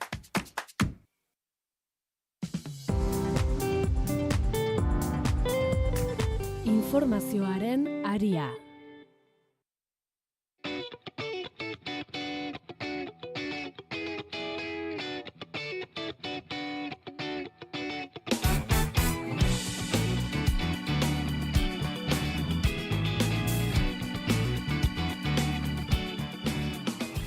Beno iaia goizeko 9 laurden gutxi eta heldu zaigu asteazken goiz honetan ere analisi mailaren tenorea. Gaurkoan ekonomia kontuetan murgilduko gara nagusiki eta horretarako gurekin da Joseba Permatx, Euskal Herriko Unibertsitateko ekonomia irakaslea. Egunon? Kaixo, egunon. Zer moduz? Ondo. Gaur justu azterketa daukagu eta orduan Bilbora etorri naiz. Hain zuzen, zuretzat ere pentsatzen dut ikasturtea bukatzear izango duzula, ezta? Bai, hala da, aste honetan azterketa bat daukagu, ikasle daukate hobeto zan, eta hurrengo astean beste bat, eta bueno, pues gero bai etortzen dira gralak eta mala, dira gradu amaierako eta master amaierako lanak, eta horren ingolo, baina bai, ja oporrak begi bizten ditugula. Azpimarratu nahi izan dugu, gaurkoan irakaskuntza bera, zergaitik bolo-bolo dauzkagulako USAP frogan euskararekin gertatutakoa, zero asko izan omen dira eta protestara jo dute hainbat ikaslek. EITBek kontzentrazioan bildutako pertsonen adierazpenak jaso ditu, horrela azaldu du bere egoera euskara proban zero atera duen gazteetako batek. Nik huts edo bat daukat atera dut, eta nik ez dut pentsatzen nire nota da hori. Beste gazteetako batek azterketaren emaitzak unibertsitate publiko batean ikasteko aukera baldintzatuko dituela deitoratu du. Oso txarra iruditzen zait, gu publika bat joan nahi badugu, ezin dugu. Irakasleetako bat eskola jakin batzuen aurkako erasoa edo jazarpena dela esatera iritsi ere da. Que se corrija con rigurosidad. Que no se sepa ni el nombre del alumno, que no se sabe, pero que tampoco se sepa en los colegios, porque esto parece ser que es un poco una caza de brujas. Joseba, zer diozu? Adierazpen hauek entzun da, pentsaratzeko ere ematen dute? Bai, nik uste dut gauza asko, datozkigula burura, baina nik lehenik eta behin pixkat azpimarratu nahiko nuke 40 urte baino gehiago pasatu direla euskararen legetik, eta oraindik horrela gaudela. Nik uste dut hitz egiten ari garela belaunaldi berrietaz, momentu honetan 18 urte dituztenak. Eta beraz, euskararen legea 20 piko urte betetzen zituenean, hezkuntza sistemara sartu direnak, ez? Eta nik uste lehenik eta behin hori dela mai gaineratu behar duguna, ez? Nik uste dut, erabateko porrot baten aurrean gaudela, ez? Momentu honetan, bi hizkuntza ofizialak diren euskara eta gaztelania kontuan hartuta, gure hezkuntza sistemak bi hizkuntza horietan alfabetatuak ez dituzten pertsonak graduatu egiten ditu edo titulatu egiten ditu, eta nik uste dut hori dela benetan kezkatu behar gaituen gauza bat, eta eztabaida ireki behar duen gauza bat. Eztabaida ezin du izan ea azterketak ondo edo gaizki zuzendu diren, eztabaida izan beharko luke, zergatik gaur egun, berriro diot, 40 urte beranduago, oraindik ere, herritarrak, gazte belaunaldiak, ez dituzte bi hizkuntza ofizialak menperatzen, eta zergatik ez dakiten, hemengo hizkuntza den euskera hori menperatzen. Eta nik uste dut horrek izan beharko lukela, lehenik eta behin mahaiaren gainean jartzen duguna, ez. Eta bigarrenik, eta hasiko naiz pixkat entzuten genuen, ez, azkeneko esaldi horretatik, edo adierazpen horretatik, horretan nik uste dut, noski, badituztela ardurak gurasoak, hain zuzen ere, A eta B ereduan matrikulatzen dituzteneak, baina ardurak ere badituzte, eskola zehaz batzuk, oraindik ere eredu horiek eskaintzen dituztenean, jakin badakitenean, persona horiei, nolabait, euskera ukatu egiten ari zaiela, azkenean, demostratuta baitago, D ereduan ikasita, 18 urtera iristerakoan, 16 urtera iristerakoan, gai zarela, bi hizkuntzak menperatzeko, eta zonaldearen arabera ere, D ereduan ikasita ere arazoak daude, baina gazteleraren menperatze hori, bermatuta dago Euskal Herrian, komunikabideengatik, egunerokotasunegatik, diglosia egoeragatik eta bar, eta zentzu horretan ikustu dut, eskola horiek ere duten ardura maigaineratu beharko genukeela. Eta hirugarrenik aipatu dut, niretzat ulertezina da, benetan, 40 urte beranduago, oraindik ere egotea gurasoak pentsatzen dutenak bere semeari euskeraren jakintza ukatzea ekarpen positiboa dela beraien seme-alabentzat. Izugarria da eta nik uste dut salatu behar dela. Horre, eztabaidak ere topatu du bestelako kutsu bat edo lehia bat Eusko Jaurlaritza eta Euskal Herriko Unibertsitatearen bueltan, gero baitare agian ere zalantzan jartzekoa izan daiteke eta hau ingelera edo gaztelerarekin gertatu izan balitz erreakzioa berdina izango zen, Euskara delako eta gaur egun Euskara, ez da bizian mai gainean dugun kontua delarik ere, esango zenuke agian bestelako kutsuak ere gehitzen zaizkiola edo arrisku bezala badela, agian bestelako kontua gehitzeko aukera honi? Nik uste zalantzarik gabe, nik uste dute kontzientea garela batetik Euskal Herriko Unibertsitate Publikoan azkeneko hauteskundeetan errektoretza aldaketa egon denetik eta hainbat erabaki hartu denetik badagoela ofensiba politiko, mediatiko eta ideologiko bat hain zuzen ere errektoretza talde berriarentzat gauzak aldatu nahi dituelako eta eraldatu nahi dituelako eta nire ustez norabide egokian egiten ari dalako eta zentzu horretan oso agerikoa da. El Correo eta el Correoko medioek bai EHUren kontra egiten ari den etengabeko hori eta baita ere, jaurlaritzak oraindik ere dirudienez ez ditu onartu nahi izan, ez? Gehiengo oso handi batek, unibertsitate honetan, bozkatu duenak eta erabaki duguna, eta nik uste dut hori zuk esan zuen bezala, gatazka bat edo gai bat ateratzen den bakoitzan baliatu egiten da, hain zuzen ere errektoretza talde berriaren aurka egiteko. Edo nola ere gogoratu behar dut, hain zuzen ere errektoretza taldeak, edo uste dut Jose Ramon Bengoetxea berak atzo esaten zuen bezala, gogoratu behar da selektibitatearen edo azterketa honen kudeaketa elkarrekin kudeatu egiten den gauza bat dela, ez da EHUren eusku, baizik eta jaurlaritza berak ardura osoa dauka, eta zuk aipatzen zenun bezala, hau izango balitz matematiketan, ziurrenik eskola horiek ez ziren egongo esan ez, eskola zehaz batzuen kontrako erasoa dela. Nik uste dut, garbi dagoela, guzti honetan, badirela sektoreak ez dutena onartu nahi, herri honetan, bai burujabetzaren alde, bai euskararen alde, eta oro har bestelako balore aldatzaileen aldeko ideiak hegemonikoak bihurtzen ari direla, bai politikoki, bai sozialki, bai instituzionalki, eta baita ere beste eremu batzuetan, eta horren kontra eskura dituzten baliabide guztiak erabiltzen ari dira, eta kasu honetan korreo bezalako tresna batekin, edo komunikabide korreo taldeko medioekin, bain zuzen ere horrelako dinamika, kanpainak eta eztabaidak sortarazteko. Aipatu beharra dugu goiz honetan ere Bizkaiko Foru Aldundiak paradisu bilakatzeko aurreikuspenak aurkeztu dituela Madrilen, enpresa multinazional eta CEO-ren aurrean eginda agerraldia eta gogora ekarriko dugu, PSeko gobernukidek partekatzen ez dituzten moldaketa fiskalak aurkeztu dituztela. Fiskalitateari dagokionez aldun nagusiak azaldu du Bizkaiko zerga eredua ez dela zergen jaitsiera orokorrak aplikatzea, baizik eta lehiakortasunean eta ongizate kolektiboan eragin positiboa sortzen duten jokabideak sustatzea. El modelo tributario de Vizcaya no pasa por aplicar bajadas generalizadas de impuestos. Se basa en incentivar a las empresas y también a que la sociedad a que sean más proactivas en el avance común. En Vizcaya, las empresas que invierten en I+D o que financian proyectos innovadores, que garantizan la calidad en el empleo, que son más verdes, que lideran la transición energética, las que demuestran un compromiso de arraigo, compiten con ventaja, pagan menos impuestos y tienen más facilidades para financiar sus proyectos.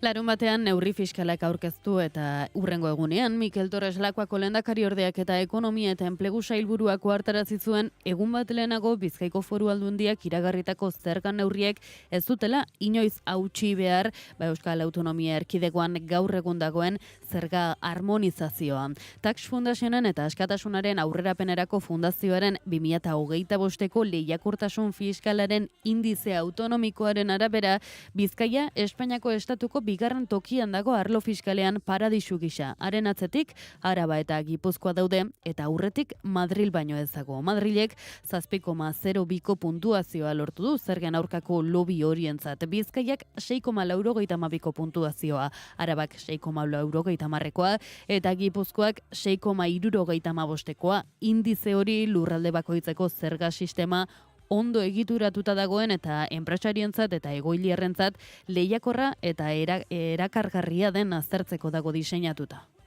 Joseba, jakine dugu, ea zer iruditzen zaizun, ez dakit hau kontsideratu alko litzateken dumping fiskala edo zuzen alitzateke parekidetasuna hau egitea? Ikuste zalantzari gabe dela dumping fiskala eta Madrilen egindako ekitaldi hori, hain zuzen ere, dumpingaren apologiatzat hartu behar da. Ikuste dut zalantzari gabe, ikuste dut, hainbeste ideia eta datu etortzen zaizkite burura, benetan ez dakidala oso ondo nola hasi ez. Baina, zentzu horretan ikuste dut importantea dela, eta igual, adierazi dezuten, ez, azkeneko datuetatik aterako naiz, ez, nolabait azaldu egiten zanean, ez, lobby horren arabera, ez, Bizkaia dela Madrid ondoren, ez, ranking horretan dagoen herrialdea. Nik lehenik eta behin gogoratu nahiko nuke, estatuko, hau da, estatu espainoleko presio fiskala 37%koa dela, Europako batazbestekoa 40%koa denean. Hau da, ja esaten ari gera, estatu espainolean oroar, hain zuzen ere, zerga gutxiago ordaintzen direla Europan baino, eta noski horrek gero, zerbitzu publikoetan eta sektore publikoak duen garrantzian eragin zuzena dauka. Nolabait ikusten dugunean, sektore publikoan eta zerbitzu publikoetan ematen ari den atzeraka da, nik uste dut, lotu behar dugula zuzenean presio fiskal baxu horrekin, Europarekin alderatuta are baxuagoa dena, eta orain ikusten dugu, zuek ematen zen duten datu hori kontuan hartuta, gure kasuan, bai Bizkaian, bai Gipuzkoan, bai Araban, eta beste maila batan, baldin bada Nafarroan, kasu honetan, oraindik ere, nolabait, zergak jetxi egiten direla, murriztu egiten direla, hain zuzen ere, ustez, enpresak erakarri alde izateko. Eta zentzu horretan, ikustu dut importantea dela, entzuten genuenean diputatuaren lehenengo adierazpena, berak lehenik eta behin adierazten zuen, ez da egia, guk, uste dut esaten zuen, nolabait, sarrera, zergen jetxiera orokortu bat bilatzen ari garenik, edo planteatzen ari garenik, baina realitatea da, eta zerbait harrigarria ere bada, eta erakutsi adierazi beharko lukete zergatik den, adibidez, sozietateen gaineko zerga, tipoa bera hemen txikiagoa da, Araba, Bizkaian eta Gipuzkoan, estatuan baino. Hau da, hemen 24% ordaintzen dute enpresak, eta estatuan ordaintzen dute 25%. Eta, 1% hori txikiagoa izateaz aparte, orain artean egon diren kenkari guztiei, nolabait, gehitu nahi zaizkio, kenkari gehiago, ez zuzen ere, enpresek gutxiago ordaindu dezaten. Jarriko dut adibide bat, eta ez dute entzulean nahaztuko edo ito nahi enbesteratuekin, baina adibide bat jartzarren horrek ze suposatzen duen, ez? Eta 2024-tik 2025-era, sozietateen gaineko zergagatik jaso zena, hiru herrialdetan, 14% jetsi zen.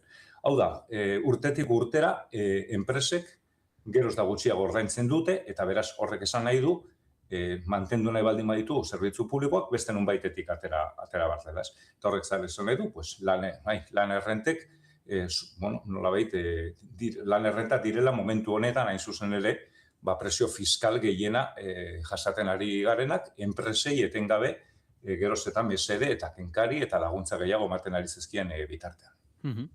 Aipatu nahiko nizuke baita ere ezakit, akaso gerta daiteke gure albisteak bereziki beti kokatzen direlako Euskal Herri mailan, baina horrek jaitsiera horrek eragin beharko luke akaso edo lehiakartasuna, erakargarritasuna, aktibitate ekonomiko handiago bat, edo nolabait esatearren, baina bestelako errealitatea bada, baliabide horiek izan arren, izaten direla deslokalizazio, itxiera eta halakoak, edo agian hemen kontua da guk askotan ez dugula Espainiar estatuko erradiografia ere aztertzen.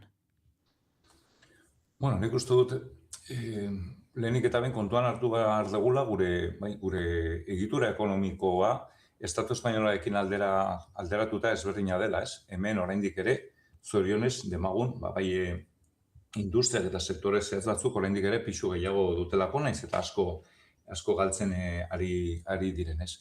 Baina nik uste dut, lehiakortasunari buruz hitz egiten dutenean, edo nolabait neurri hauek nolabait saldu nahi zaizkigu dizkigutenean, hain zuzen ere, enpresak erakartzeko eta bar, nik uste dut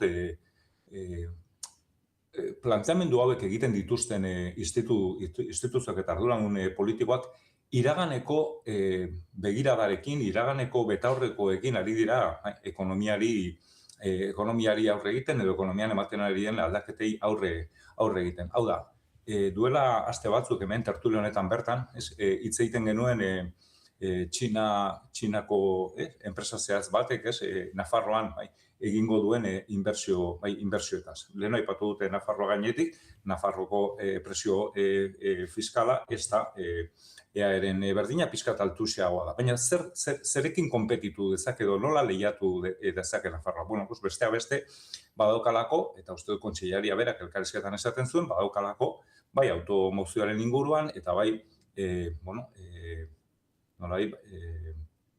aterako zait, energia berriztagarrien inguruko, esperientzia bat, egitura bat eta sare bat, ez. Eta EAEren kasuan, lehen aipatzen nuen bezala, industriak duen pisua etengabe galtzen ari da, begiratzen baldin badugu ikerketa eta berrikuntzan egiten den gastu publikoa urtetik urtera nominalki handitu egiten da, baina realki ez da handitzen ari. Gu benetan nahi baldin badugu, enpresa teknologiko handiak ona etortzea, inbertsio egitea, lanpostuak sortzea, sortu beharko genuke, hezkuntza askoz ere, beraien terminoa erabiliz esango dut, askoz ere lehiakorrago bat eta kalitatezkoago bat bermatuz, unibertsitatean eta ikerketa zentroak askoz ere gehiago finantzatuz, eta hori guztia atzeraka egiten ari da azkeneko urtetan, ez. Eta beraz, pentsatzea, zure azpiegitura ekonomikoa azpifinantzatzen ari zarenean, edo Euskaltel bezalako azpiegitura ekonomiko bat saldu duzunean, edo funtsian, ekonomia batek, garapen ekonomikoa izateko behar dezuna azpiegitura guzti hori, albo batera utzi duzunean, edo pisua galtzen ari denean pentsatzea zergak jeisteagatik, edo kenkari batzuk jeisteagatik emango diozula buelta, hamarkada batzuetako, prozesuari nik uste dute dela, benetan esaten non bezala, iraganeko betaurrekoekin, betaurreko neoliberal batzuekin, ekonomiari begiratzen jarraitzea, gaur egun, sektore publikoaren eskuartzearen beharra oso eratuta dagoenean. Dagoeneko iragan dira goizeko 9 eta esango dugu bixi-bixi Arkautiko Akademian esan moduan Euskal Autonomia Erkidegoko lehendakariak Imanol Pradalesek jendaurreko elkarrizketa batean ertzaintzari eskatu dio autokontrolez jokatzeko, bere usteetan oraindikan gizartean duen, ertzaintzak gizartean duen balorazionari eusteko naiz eta jarduera polemikoen segida egon den. Zaloa dien lagunon? Egunon, Pegi eta egunon entzuleok. EITBek egin dion elkarrizketa sakonean, Pradalesek esan du, ertzaintza herrialde honetan onduen baloratutako erakundetako bat dela, eta horrexegatik uste du, konfiantza horrek agenten aldetik erantzukizuna ere eskatzen duela. Ertzaintza guretzat da erakunde oso importantea herri honetan, ertzaintzak zaintzen gaitu, babesten gaitu, eta guk ere babestu eta zaindu behar dugu ertzaintza. Baina horretarako, ertzainek ere, horren ardura oso garbi eduki behar dute. Historia luzea, ez da esperientzia luzea daukagu herri honetan ikusteaz ertzaintza instrumentalizatu nahi izan dela politikoki eta gizarte mailan. Eta nik uste dut, hau ekiditu behar dugula. Pradalesek udan eta Euskal Herrietako jaietan inolako goraberarik ez erregistratzea nahi izan du, txosnagunei erreferentzia eginez. Ados, egunaren nondik norakoak ere aipatzeko gurekin da, Itxaso Leon, egunon? Egunon, Pei, egunon entzulei ere gaurkoan Gasteizko Legebiltzarrean pleno monografikoa egingo dute, bizi segurtasunaren gainean etxebizitza eta enplegua izpide besteak beste. Espainiako estatu mailan Zapatero deklaratzen hasiko da asteazken honetan. Kontu gehiago, joan den urriaren 9 Burlatan izan zen etxegabetze baten arira, 3 kide deklaratzera deitu dituzte, eta horren aurrean elkarretaratzea deitu dute Berriozarko PAHek, Arituren etxebizitza sindikatuak eta Iruñerriko etxebizitza sindikatu sozialistak, Iruñerriko iruñeko epaitegian aurrean. Iruñan ere txupinazoa nork botako duen iragarriko dute goizeko 11etan, gainera hau ere hiriburuzagian lab irakaskuntzak agerraldi publikoa egingo du gaur eta bertan Jimeno Kanpora kanpainaren baitan kontseilariak kargugabetu dezaten eskatzeko bildutako sinadurak erregistratuko ditu. Bilbon euskal instituzioak genozidekin negozioetan elkarretaratzea dago deituta gaur goizerako, Donostian turismoa kudeatzeko udal gobernuaren utzikeriaren aurrean EH Bilduk jarduera hau gobernatzeko 4 jarraibide eta 12 proposamen aurkeztuko ditu, eta bestalde errespetatu andoain plataformak agerraldia egingo du N1 eta A15 errepideen loturarako aldundiaren begizta proiektuari buruzko azken berriez aritzeko. Ekonomia arloan medikuen grebaren baitan Bilboko manifestazioa jarraituko du Naizek, Elizondoko Benito Meniko grebalariek ere elkarretaratzea egingo dute Nafarroako jauregiaren aurrean, Iruñan ere Pirinioetako abeltzainek prentsaurrekoa emango dute hartzen presentzia gero eta handiagoak eragin duen kezka delata. Gainera Arabako metalaren mailaren negoziazioan dagoen blokeoa salatzeko ere manifestazioa espero da gaur, eta baita Bizkaiko Foru Aldundiko langileen lanuztea eta mobilizazioa ere. Kulturan gai ugari dugu gaur, azken arroki jaialdia aurkeztuko dute asteko Mendizabalan, Ander eta Jul zaharberritze proiektuaren aurkezpena bestetik filmategian, Jon Alonso eta Durren itsasoaren ahutsak komikiaren aurkezpen hartuko du Donostiako Elkarrek, Kepa Iribarrenen Odol Ilargiaren alaba liburuarena Amandasko dukeak, Miradas do Camino erakusketa ere aurkeztuko dute Bilboko Ondare Aretoan, eta amaitzeko Oda ikusentzunezkoen estatu mailako txostena aterako dute gaur. Bauzi, hauetaz adi egongo gara, itxaso eskerrik asko. Eskerrik asko, Pegi. Eguraldia eta trafikoa naiz irratian. Errepideokin ez badan abarmentzeko jezoreren bat? Entzulei Bilbo inguruan adi ibiltzeko eskatuko diegu, autopilaketak daudelako goizero izaten ditugun bezala, Leioan, Barakaldon eta Galdakaon. Ados, eguraldiaren xehetasun guztiak jaso horretik esango dugu, temperaturai dagokionez, une honetan, 22 gradu dauzkagula, Iruña Donibane Garaziala Maulen eta Bilbon ere, 21 gradu Baiona eta Donostian, 20 gradu berriz Gasteizen, eguraldiaren xehetasun guztiak, Iker Ibarruzeak. Giro eguzkitsuarekin jarraituko dugu asteazken honetan ere, eta gainera beroa protagonismoa irabazten hasiko da. Goizpartean berriro ere kostaldean, baina bereziki Gipuzkoako kostaldean hodei baxu batzuk agertuko dira, baina goizean zehar azkar desagertuko dira, eta lurralde osoan zeru urdina eta eguraldi eguzkitsua nagusituko dira. Arratsaldeko lehen orduetan antzeko joera errepikatuko da, baina berriz ere arratsalde erditik aurrera bero hodeiak garatuko dira barnealdean, eta ekaitz zaparrada bakan emate edo beste izango da bertan, bereziki Araban. Hala ere ekaitzetarako joera txikia izango da eta leku gehienetan ateri eutsiko dio. Haizeak, goizean Kantauriar isurialdean iparraldetik joko du eta hego isurialdean aldiz egotik, arratsaldean ipar haize hau lurralde osora zabalduko da. Temperatura minimoek behera egingo dute, Nafarroa erdi eta hegoan izan ez, bertan igo egingo dira. Minimoak 16 eta 23 gradu bitartean errendituko dira eta bereziki lurraldearen hegoaldean goiza oso epela izango da. Maximoek aldiz gora egingo dute eta gorakada handi samarra izango da, kostaldean izan ezik, Kantauriar isurialdean 23 eta 34 gradu bitartean errendituko dira maximoak, eta hego isurialdean aldiz 33 eta 37 gradu bitartean, temperatura maximoetan freskoenak alde handiarekin kostaldean emango dira, altuenak aldiz Erriberan. Informazioaren aria. Euskotrenek jakinarazten du. Zure kontzertu gogokoenez gozatzeko Euskotren duzu. Tren zerbitzu bereziak Salmamesen ospatuko diren Zetaken Mito Aroa 3 kontzertuak direlata. Ordutegi guztiak webgunean edo aplikazioan. Euskadi ondo mugitzen da. Euskotren. Eusko Jaurlaritza. Euskadi berria. Burdindegi honek pintura makina tintometrikoak ditu nahieran eta pintura apaingarriko konponbide ugari. Alkain Hondarribia eta Alkain Astigarraga. Erantzunik profesionalena hauetan ere bai. Iturdindegia, tresnak, laneko arropa, eraikuntza materialak. Bai, Alkainen! Ongi informatuta egotea gustatzen zaion pertsona zara. Badakigu, naiz dela zure referentziazko edabidea, konfiantza ematen dizuna. Pozak, emozioak, haserreak eta ametsak konpartitzen ditugulako. Udan, zoazen lekura zoazela, mantendu Euskal Herrian gertatzen denarekiko lotura naizekin. Egin isale arpidetza orain eta kabinako maleta edo mendiko motxila bat jasoko duzu opari. Konpainia ona eta zintzoa izango gara, egunero bezala. Kontsultatu baldintzak naiz.eusen.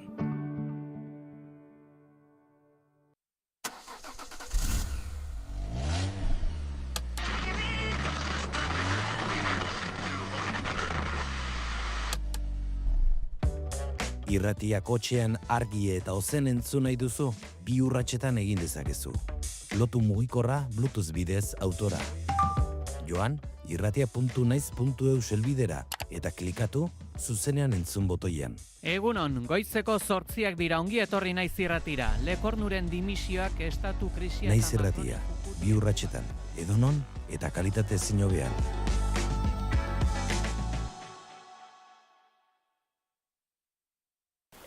Zentzuz bidaiatzea gustoko duzu, ala lekuz aldatzea bakarrik. Helmugara iristea nahiko ezpada zuretzat, ezagutu bidaiari, Naizen hileroko aldizkari euskaraz. Istorio benetakoak, tokiko kulturak eta bihotzarekin egindako bidaiak. Mundua ezagutzeko modu berri bat.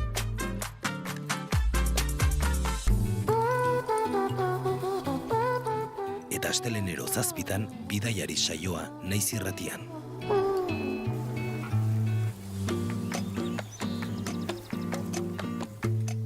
Bidaiari, lurralde berrietarakoaz.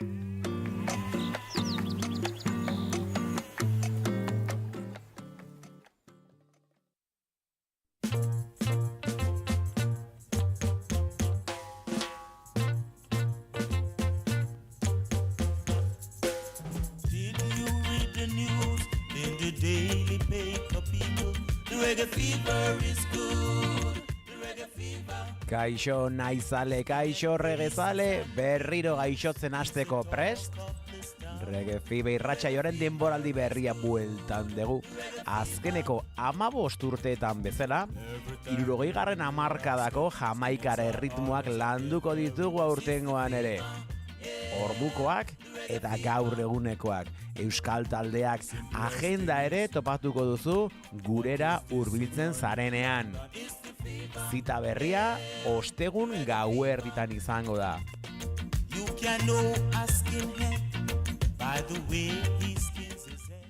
Eta ez ahaztu, Rege Sukarra ona da. Don't you try to stop them, you don't know what it means. The reggae fever is good, the reggae fever. Naiz Irratia, zuk nahi duzunean entzuteko aukera duzu egun osoan zehar. Bai irratia piztuta eta baita online ere. Goizean goiz hasi eta gauera arte, informazioa, musika, kultura eta beste 11 gai jorratzen ditugu zurekin. Egunon Euskal Herria. Goizeko 8 eman berriak, egunon daizula. Egunon guztia. Arratsaldean. Arratsaldeko 8 dira, ongi etorri Naiz Irratira. Irratia.naiz.eus webgunean sartu eta goiko banerrean agertzen den zuzenean entzun botoia sakatzen baduzu, une horretan bertan eskaintzen ari garena bertatik bertara gozatzeko aukera izango duzu. Zer zarte, kamionetan, kamioian ere musikakin eta juten diran eta bai. Ez dakit, korri pixkat ere egin beharko du, ze gainera Goiuri azken aldien entrenatzen ibili da, eta uste dut. Denbora guztin ez du balio, kamionetan sartuta. Ilusio guztiak animatzen diteu korrika egitea. Ondo izan. Joaten zaren lekura joan da, eraman ezazu Naiz Irratia zurekin. Kultura eta hizkuntza politika sailak, hizkuntza politikarako sailburu ordetzak diruz lagundua.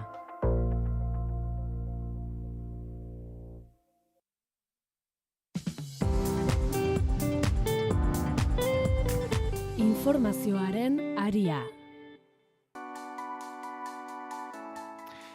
Euskal Autonomia Erkidegoko nekazaritza lege berriak elikadura katea indartzea du helburu, eredu familiarra eta soziala nagusitzeko, lehen aldiz elikagaien sektorea oinarrizko eta estrategikoa dela ere aitortu da, eta lege berri